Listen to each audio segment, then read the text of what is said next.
Hallelujah. ಎಲ್ಲರಿಗೂ ಶುಭ ಮುಂಜಾನೆ. ಈ ದಿನದ ದೇವರ ವಾಕ್ಯವನ್ನ ನೋಡೋಣ. ಜ್ಞಾನೋಕ್ತಿಗಳು 16ನೇ ಅಧ್ಯಾಯದ 3ನೇ ವಾಕ್ಯ. ನಿನ್ನ ಕಾರ್ಯಭಾರವನ್ನು ಯೆಹೋವನಿಗೆ ವಹಿಸಿದರೆ ನಿನ್ನ ಉದ್ದೇಶಗಳು ಸಫಲವಾಗುವವು. ಹೌದು ಪ್ರಿಯರೇ, ದೇವರು ಹೇಳಿದಂತಹ ವಾಕ್ಯದ ಪ್ರಕಾರವೇ ಈ ದಿನದ ನಿಮ್ಮ ಎಲ್ಲಾ ಕಾರ್ಯಭಾರವನ್ನು ಯೆಹೋವನಿಗೆ ವಹಿಸಿರಿ.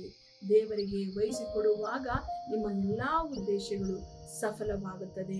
ನಿಮ್ಮ ಎಲ್ಲ ಉದ್ದೇಶಗಳು ಎನ್ನುವಾಗ ಕೆಟ್ಟ ಉದ್ದೇಶಗಳನ್ನ ದೇವರು ಸಫಲ ಮಾಡುವುದಿಲ್ಲ ಪ್ರಿಯರೇ.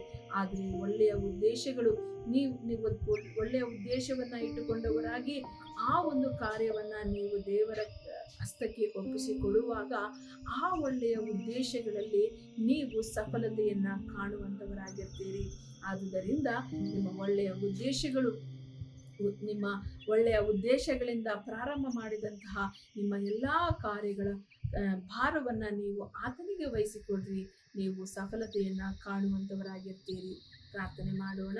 ಸ್ತೋತ್ರ ಕರ್ತನೆ, ಅಪ್ಪ, ನಿಮ್ಮ ವಾಕ್ಯವು ಹೇಳಿದ ಪ್ರಕಾರವಾಗಿಯೇ ಈ ದಿನ ಕರ್ತನೆ ಅಪ್ಪ, ಯಾರೆಲ್ಲ ಈ ಒಂದು ಕಾರ್ಯಕ್ರಮವನ್ನ ನೋಡುತ್ತಿದ್ದಾರೋ ಅವರ ಈ ದಿನದ ಕಾರ್ಯಭಾರವನ್ನ ಸ್ವಾಮಿ ನಿನ್ನ ಕರೆಗಳಿಗೆ ನಾವು ಒಪ್ಪಿಸಿಕೊಡ್ತಿದ್ದೇವೆ, ನಿನಗೆ ವಹಿಸಿಕೊಟ್ಟಿದ್ದೇವೆ. ಅಪ್ಪ ಕರ್ತನೆ, ಇವರಲ್ಲಿರುವಂತಹ ಎಲ್ಲ ಒಳ್ಳೆಯ ಉದ್ದೇಶಗಳನ್ನ ಸಫಲತೆಯನ್ನ ಮಾಡಿಕೊಡಬೇಕಾಗಿ ಪ್ರಾರ್ಥನೆ ಮಾಡ್ತಿದ್ದೇನೆ. ಅಪ್ಪ, ಯಾವುದೇ ತರದ ಕರ್ತನೆ ಕೇಳಿನ ಉದ್ದೇಶವು ಕರ್ತನೆ ನಮ್ಮಲ್ಲಿ ಇರುವುದಾದಲ್ಲಿ ಅದನ್ನ ತೆಗೆದು ಹಾಕಿ ಸ್ವಾಮಿ ನಿನಗೆ ಕರ್ತನೆ ಮಹಿಮೆ ಉಂಟಾಗುವಂತಹ ಕಾರ್ಯಗಳನ್ನ ಮಾಡುವ ಹಾಗೆ ನಮ್ಮೆಲ್ಲರನ್ನ ನಡೆಸುವಂತವನಾಗು ಕರ್ತನೆ.